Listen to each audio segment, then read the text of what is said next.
Itu bisa menunggu, kita harus menyelesaikan masalah perumahan dulu. Kinan menolak tawarannya. Gavin menyadarinya dan dia setuju.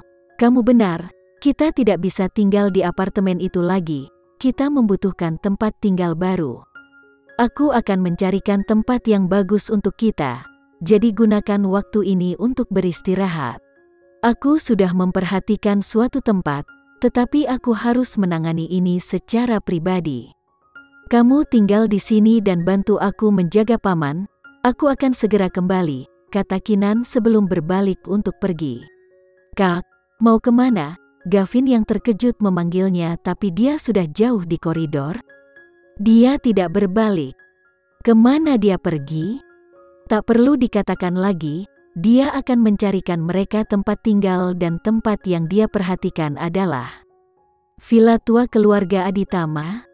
Selama beberapa tahun, tempat itu telah ditempati oleh beberapa pemilik yang tidak berhak dan melanggar hukum. Sudah waktunya bagi mereka untuk pergi. Kinan segera menemukan dirinya di gerbang villa keluarga Aditama. Dia mengangkat kepalanya untuk mengambil seluruh tempat, senyum tegas terpampang di wajahnya. Kinan menekan bel pintu dan pintu segera terbuka. Wanita yang berdiri di ujung pintu adalah pelayan lama keluarga Aditama, Bibi Suti. Bibi Suti kaget saat melihat tamu itu. Kamu nona muda Kinan? Apakah Sarah ada di rumah? Kinan bertanya langsung. Bibi Suti tidak tahu mengapa dia ada di sana jadi dia menjawab dengan ragu-ragu, Nyonya ada di rumah. Kinan mendorongnya ke samping dan melenggang ke dalam villa. Sarah berdandan sampai tebal karena dia sedang dalam perjalanan ke pesta dansa kelas atas, kebetulan turun tangga. Bibi Suti, siapa itu? Sarah mengucapkannya dengan pelan. Kemudian, matanya tertuju pada Kinan yang berdiri di kaki tangga. Sarah sedikit terkejut, namun, dia dengan cepat menangkap dirinya sendiri. Dia menilai Kinan dan penghinaan melintas di matanya. Kinan? Sarah hampir tersedak karena nada merendahkan dalam suaranya.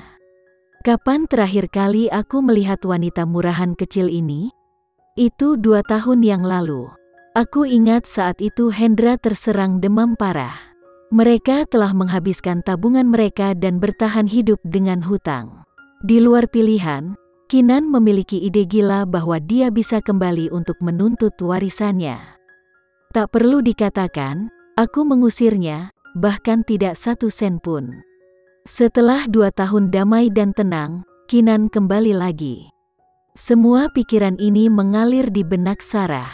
Agar adil, dia telah mempersiapkan kemunculan kembali Kinan. Dia membayangkan suatu hari Kinan akan kembali ketika dia menjadi tunawisma. Tapi wanita nakal itu memiliki keberanian untuk melapor ke polisi, menuduhku merencanakan pembunuhannya bertahun-tahun yang lalu. Mengirim mereka ke jalanan sudah merupakan kebaikan bagiku.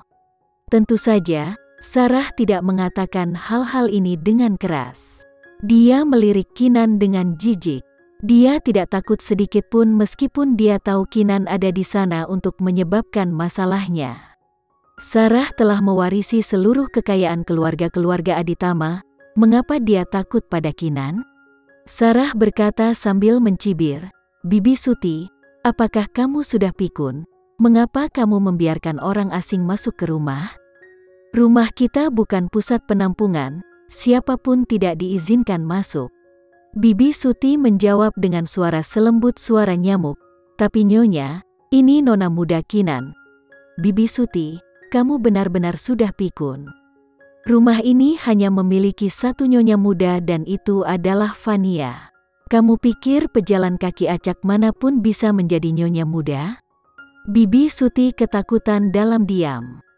Kinan bahkan tidak bergeming pada agresi Sarah. Dia menatap Sarah dengan dingin seolah mencapnya untuk kematian. Sarah berjalan perlahan menuruni tangga, mengarahkan tatapan yang sama tajamnya ke arah Kinan. Kinan, apa yang kamu lakukan di sini? Keluar dari rumahku atau aku akan membuat keamanan mengusirmu. Kinan membalas, begitukah?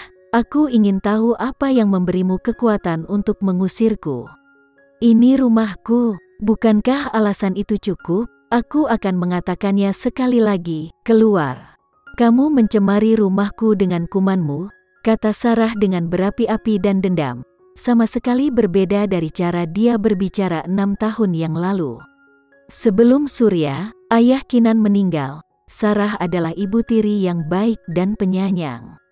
Sayangnya, betapa baiknya dia saat itu akan disamakan dengan betapa kejamnya dia nanti.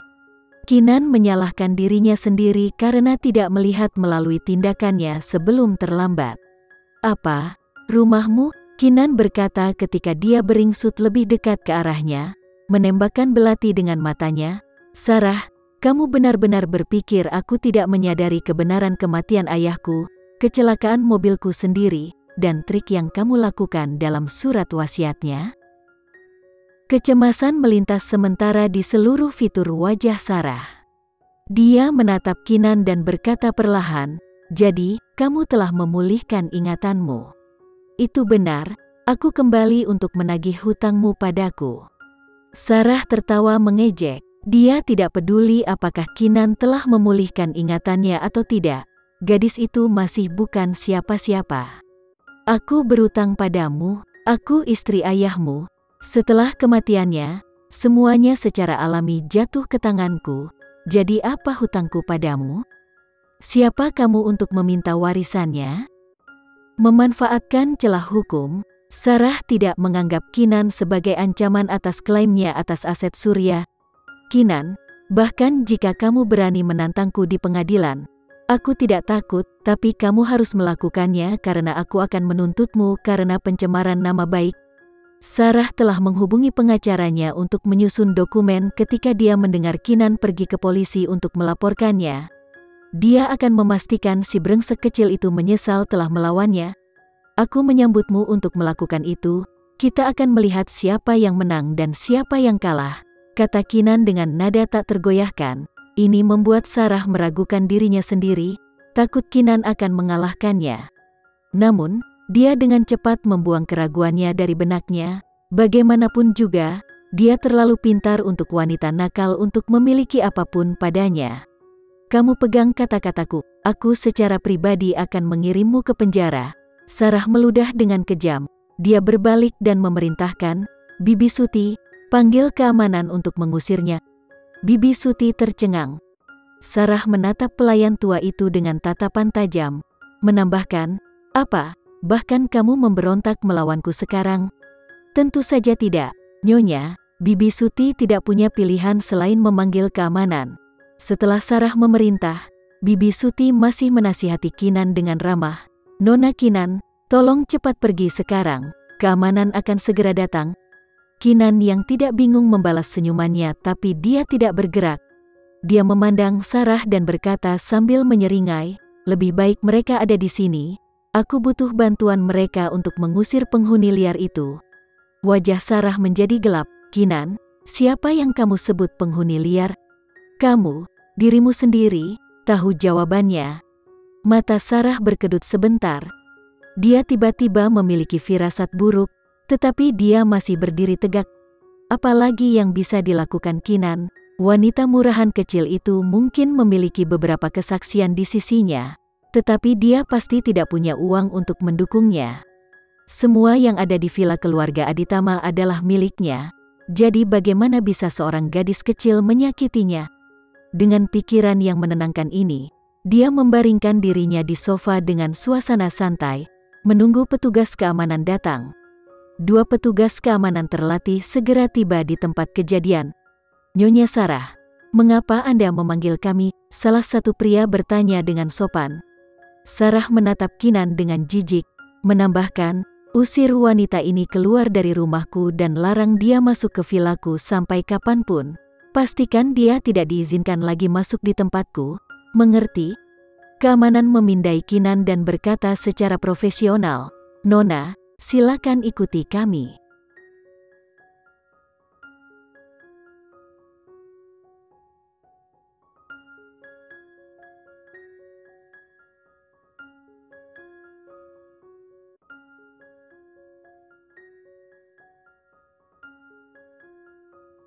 Sekian dulu ya video kali ini, kita lanjutkan lagi videonya di lain waktu. Oh iya, bagaimana menurut kalian? Semoga bisa sedikit menghibur kalian semua. Untuk teman-teman yang baru nonton, jangan lupa subscribe ya, hehehe. Dan kalau teman-teman ada yang ingin gabung langganan, bisa langsung gabung saja untuk dapat fitur yang menarik dan sedikit membantu Mimin. Terima kasih banyak sudah menonton, sampai jumpa lagi, bye.